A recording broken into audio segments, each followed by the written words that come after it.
Good morning. अभी हम पढ़ रहे हैं मानव भूगोल के सिद्धांतों के बारे में। जैसा कि हमें पता है कि मानव भूगोल के तीन सिद्धांत हैं। पहला है आपका क्रियाशीलता का सिद्धांत या प्रिंसिपल ऑफ एक्टिविटी। दूसरा है आपका सार्वभौमिक एकता का सिद्धांत या प्रिंसिपल ऑफ टेरिस्टेरियल यूनिटी। इसको पार्थिव एकता का सिद्धांत या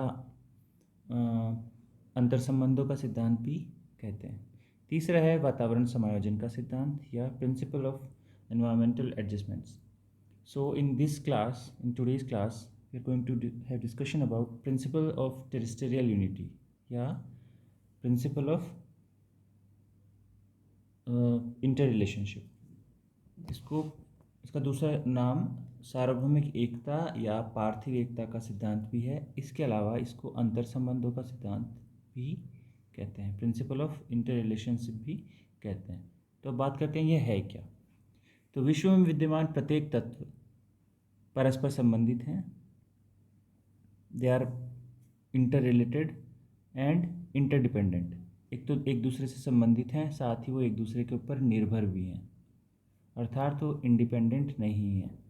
और किसी भी भौगोलिक कारक या किसी भी ज्योग्राफिकल फैक्टर का इंडिपेंडेंट और सेपरेट अस्तित्व संभव नहीं है।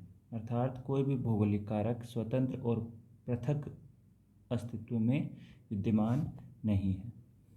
प्रत्येक भौगोलिक कारक अन्य कारकों से प्रभावित होता है, साथ ही उन कारकों को प्रभावित भी करता है, और यही सब मिलकर वहाँ पर लैंडस्केप या भूदृश्य को विकसित करते हैं। तो कोई भी भूदृश्य होता है उस पर विभिन्न कारकों का प्रभाव होता है, जो कारक परस्पर एक दूसरे से प्रभावित होते हैं तथा एक दूसरे को प्रभावित करते हैं। इसके बाद में देखो, मानव भूगोल में विविध भौगोलिक कारकों का अध्ययन स्वतंत्र रूप से नहीं किया जा सकता, अपितु वो पारस्परिक संबद्धता या इंटरडिपेंडेंस या इंटर रिलेशंस के आधार पर ही उनको समझा जा सकता है। क्योंकि जो संपूर्ण पृथ्वी है वो एक इकाई की भांति है, एक सिंगल यूनिट की भांति है, और जिसके विभिन्न जो भाग हैं या विभिन्न कारक हैं वो परस्पर एक दूसरे से जुड़े हुए हैं।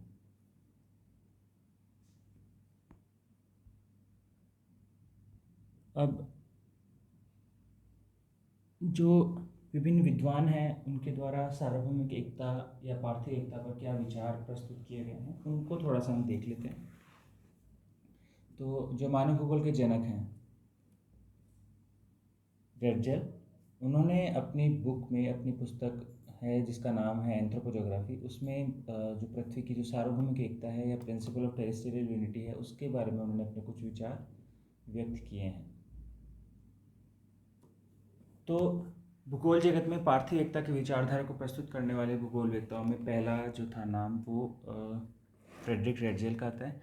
लेकिन इसका जो विकास किया उसमें आपको ब्लाश और ब्रोन्स ने उनका योगदान इनसे कहीं बढ़कर है। लेकिन एक बार देखते हैं कि रेडजेल क्या बोलते हैं पार्थिव एकता के संबंध में। रेडजेल ने संपूर्ण विश्व को उसके व्यक्तिगत अवयवों के रूप में नहीं देखा, बल्कि विभिन्न अवयवों को सम्मिलित अथवा समष्टि रूप में देखने का प्रयास किया। ये क्या कहते हैं? ये कहते हैं कि जो पृथ्वी के जितने भी फैक्टर्स हैं उनको मैक्रो लेवल पे उन्होंने देखा, ठीक है, उनको समष्टि रूप में उन्होंने देखा। इनकी जो पुस्तक है एंथ्रोपोजोग्राफी, इसमें इन्होंने बताया कि पृथ्वी पर मानव का विभाजन प्राकृतिक शक्तियों द्वारा प्रभावित या नियंत्रित होता है। जैसा कि हमें पता है कि जो रेडजेल हैं वो एक एनवायरमेंटल डिटर्मिनिस्टिक हैं, तो ये पृथ्वी की शक्तियों को ज़्यादा प्रभावी मान रहे हैं। उन्होंने पृथ्वी पर मानव का विभाजन प्राकृतिक शक्तियों द्वारा प्रभावित या नियंत्रित है। उन्होंने कहा कि पृथ्वी पर जो मानव का विभाजन है वो प्राकृतिक शक्तियों द्वारा नियंत्रित है। उन्होंने पृथ्वी को संपूर्ण रूप में माना, अर्थात टेरेस्टेरियल होल, अर्थात पृथ्वी को एक इकाई के रूप में माना, और उसमें कहा कि उसमें एकता का अनुभव किया जाता है। हालांकि ये मानवीय शक्तियों को इतना प्रभावी नहीं मानते हैं, फिर भी उन्होंने माना कि पृथ्वी है वो एक संपूर्ण इकाई के रूप में काम करती है और उसमें एक यूनिटी का दर्शन या अनुभव किया जाता है। उन्होंने मानव का संपूर्ण जीवन, उसकी विभिन्न क्रियाएं, मानव समुदाय और मानव समाज सभी का अध्ययन सुव्यवस्थित एवं बुद्धिमत्तापूर्वक किया, इस अध्ययन में पृथ्वी के विभिन्न तथ्यों के आपसी संबंधों पर बल दिया। इसमें जो इम्पोर्टेंट लाइन है वो यह है कि अपने जो अध्ययन में रेडजेल ने कहा कि पृथ्वी के विभिन्न तत्वों के आपसी संबंध, उनको समझना अत्यंत महत्वपूर्ण है। उन्हीं संबंधों में भौगोलिक एकता का निवास है या भौगोलिक एकता समाई हुई है। इसके बाद में अब देखोगे कि पार्थिव एकता का जो सिद्धांत था उसके जो रेडजेल के विचार थे उनको समर्थन दिया आपके हम्बोल्ट ने। हम्बोल्ट क्लासिकल ज्योग्राफर हैं। उनके अनुसार हम्बोल्ट के शब्दों में सेम विचार है पार्थिव एकता का, जैसा रेडजेल ने बताया वही चीज़ हम्बोल्ट रिपीट कर रहे हैं। वो कहते हैं कि संपूर्ण विश्व में एक ही आत्मा और एक ही जीव के दर्शन होते हैं। तो ये बात क्या बोलती है? ये बोलती है यूनिटी की, एकता की, जिसके कारण विश्व की बाह्य विभिन्नता के पीछे व्यापकता और एकता विद्यमान है। उनका कथन है कि पृथ्वी जिस पर प्रकृति जो है एक तथा अकाट्य है, उसकी विभिन्नताएं केवल प्रतीयमान होती हैं, केवल दिखाई देती हैं, लेकिन उनमें सत्यता नहीं होती। अर्थात इन शॉर्ट आप बोल सकते हो कि पृथ्वी पर पाए जाने वाले सभी जो एलिमेंट्स हैं या जो सभी तथ्य हैं या जो सभी तत्व हैं, उनमें एकता के दर्शन होते हैं। तो ये बोलते हैं कि there is one spirit animating the whole of nature from pole to pole, but one life infused into stones, plants and animals. सबको इक्वल ट्रीट कर रहे हैं, ठीक है। And even in man itself. कहने का मतलब ये है कि पृथ्वी पर जितने भी तत्व पाए जाते हैं उन सभी में एकता है, अर्थात परस्पर वो एक दूसरे से संबंधित हैं तथा उनमें ब्रॉड लेवल पे या विस्तृत स्तर पर या समष्टि स्तर पर एकता विद्यमान है, ठीक है। जितनी भी आपको विभिन्नताएं दिखती हैं वो केवल प्रतीयमान होती हैं, उनमें सत्यता नहीं होती।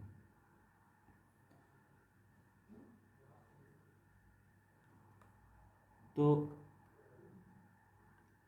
जो ब्लाश है उन्होंने भी इसी मत का समर्थन किया है।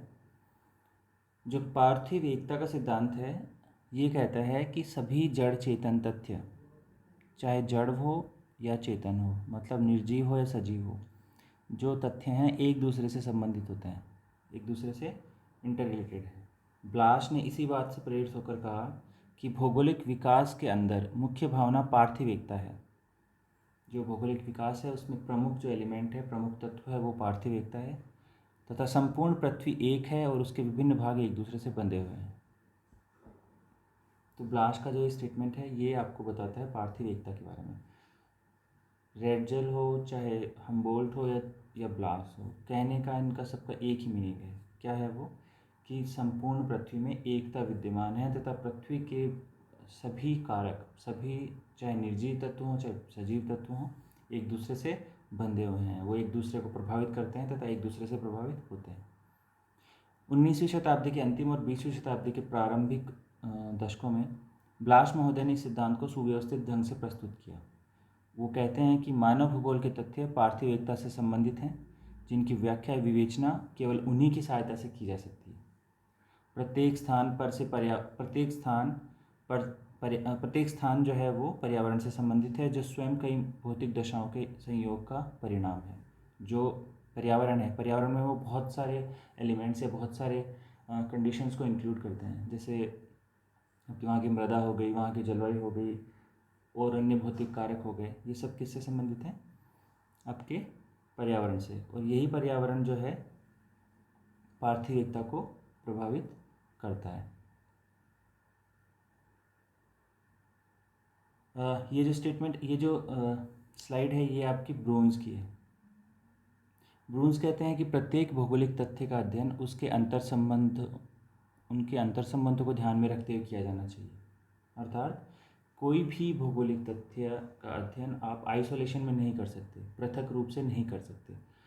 किसी भी चीज़ का अध्ययन करेंगे तो हमें उसको प्रभावित करने वाले कारकों को उसके साथ में देखते हुए उसका अध्ययन करना चाहिए, क्योंकि तथ्यों का आप एकांकी अध्ययन करोगे या उनका आइसोलेशन में अध्ययन करोगे तो आप मानव भूगोल के उद्देश्य को प्राप्त नहीं कर सकते। ब्रूंस कहते हैं कि विभिन्न शक्तियाँ एक दूसरे को निश्चित दिशाओं में ही प्रभावित नहीं करती और न ही कुछ विशेष दशाओं में एक दूसरे के प्रति शक्ति अन्य शक्तियों से या उनके द्वारा उत्पन्न दशाओं में अनेक प्रकार की अगणित अंतःक्रियाओं के कारण घनिष्ठ रूप से जुड़ी होती हैं। शॉर्ट में ये कहते हैं कि कोई भी जो क्रियाविधि है वो अन्य क्रियाविधियों के द्वारा जुड़ी होती है तथा इनमें इनके मध्य एक श्रृंखला पाई जाती है, चेन पाई जाती है। अर्थात एक चीज़ को आप यदि प्रभावित करोगे तो उसका जो प्रभाव है वो अन्य चीज़ों पर भी या अन्य गतिविधियों पर भी पड़ेगा।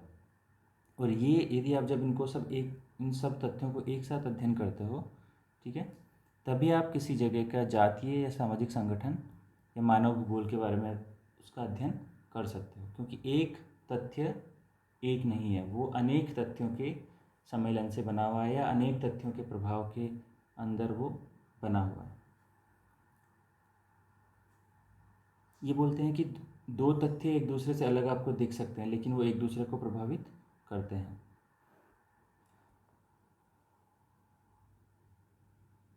ये कहते हैं कि पृथ्वी तल को स्वतंत्र एवं अलग अलग खंडों में विभाजित नहीं किया जा सकता। अर्थात पृथ्वी का जो अध्ययन है वो आप एज ए यूनिट करोगे, एक इकाई के रूप में करोगे, उनको अलग अलग कंपोनेंट्स में आप अध्ययन नहीं करोगे। अब हमने रेड जेल के विचार देख लिए, उसके बाद में हम बोल्ट का विचार देखा, उसके बाद में ब्लाश का देखा, और अभी हम देखते हैं जो अमेरिकी विद्वान है हंटिंगटन, उनकी पुस्तक का नाम है प्रिंसिपल ऑफ ह्यूमन ज्योग्राफी। इन्होंने प्रिंसिपल ऑफ ह्यूमन ज्योग्राफी में भौतिक दशाओं और मानवीय दशाओं के परस्पर संबंध को बताया है। इन्होंने जो कुछ तत्व हैं, 4 तत्व हैं जिनकी बात की है, उनसे भी आपको सार्वभौमिक एकता या पार्थिव एकता का आभास होता है। तो ये क्या तत्व हैं, क्या तथ्य हैं, वो देखते हैं। ये बोलते हैं कि भौतिक दशाओं के विभिन्न तथ्य, जैसे पृथ्वी पर ग्लोब की स्थिति या कौन सी जगह कहाँ अवस्थित है, उस पर धरातल कैसा है, मृदा कैसी है, खनिज कैसे हैं, जलाशय कैसे हैं, ये सभी आपस में एक दूसरे से जुड़े हुए हैं। तो इनका जो ये कथन है वो क्या दिखाता है? पार्थिव एकता, टेरेस्टेरियल यूनिटी, अर्थात सभी तत्व एक दूसरे से जुड़े हुए हैं। साथ ही कहते हैं कि एक के बिना दूसरे का कोई अस्तित्व नहीं है, अर्थात सभी एक दूसरे से प्रभावित हैं। तथा कहते हैं कि उन्हें व्यक्तिगत रूप की अपेक्षा अन्य तथ्यों के साथ ही समझा जा सकता है, अर्थात आइसोलेशन में हम अध्ययन नहीं कर सकते। उसके बाद में जो सेकंड तथ्य ये बोलते हैं वो बोलते हैं कि मानव पर्यावरण का प्रभाव मानव की गतिविधियों पर पड़ता है। ठीक है, यह परोक्ष रूप से पशुओं और वनस्पति दोनों को प्रभावित करता है, प्रत्यक्ष रूप से भी करता है और परोक्ष रूप से भी करता है। वस्तुतः ये सभी तत्व प्रकृति पर निर्भर हैं।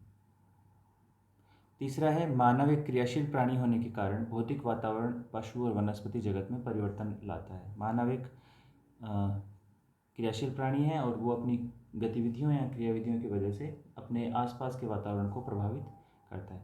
सेम जो थर्ड लाइन है, ये आपका जो लाइन है उसकी इनकी हंटिंगटन की, ये आपके क्रियाशीलता के सिद्धांत को भी दर्शाती है, प्रिंसिपल ऑफ एक्टिविटी, अर्थात कोई भी वस्तु स्थिर नहीं है, सब चलायमान है, सब गतिक है। तो ये वही है। और इसमें जो इन्होंने जो एजेंट बोला है, गति जो क्रियाओं का जो एजेंट है, जो क्रियाओं को संचालित करता है, वो है आपका मानव। लास्ट बात है इनकी जो ये बोलते हैं, यह है प्रकृति और मानव एक दूसरे के पूरक हैं। They are complementary to each other, अर्थात दोनों एक दूसरे को प्रभावित करते हैं तथा एक दूसरे से प्रभावित होते हैं, लेकिन इनमें एक संतुलन व्याप्त है जो पार्थिव एकता को स्पष्ट करता है। यही संतुलन है आपका पार्थिव एकता। ठीक है, तो ये हंटिंगटन के विचार हो गए आपके। तो हंटिंगटन के जो 4 तथ्य हैं वो बेसिकली आपको मानव भूगोल के तीनों सिद्धांतों की बात करते हैं। पहला आपका क्रियाशीलता की बात करते हैं, कहते हैं कि मानव और प्रकृति दोनों क्रियाशील हैं, अर्थात गति का अवस्था में है। दूसरी बात ये करते हैं कि एक दूसरे से प्रभावित होते हैं, अंतर संबंधित हैं, और उनका संबंधों का अध्ययन जो है वो आप एज ए होल कर सकते हो, एक इकाई के रूप में नहीं कर सकते। तीसरी बात ये जो करते हैं वो समायोजन की करते हैं, अर्थात प्रकृति और मानव परस्पर संतुलन में है। यही समायोजन का सिद्धांत है जो हम नेक्स्ट क्लास में पढ़ेंगे। देखो, सार्वभौमिक एकता या पार्थिव एकता के सिद्धांत को हम कंक्लूड करते हैं इसमें अभी। ये जो सिद्धांत है ये तथ्यों को उनके स्वतंत्र अस्तित्व में न देखकर अन्य तथ्यों के साथ अन्य तथ्यों के परिप्रेक्ष्य में संबद्धता के दृष्टिकोण से देखने की बात करता है, और ऐसा देखने से ही आप मानव भूगोल का अध्ययन कर सकते हो।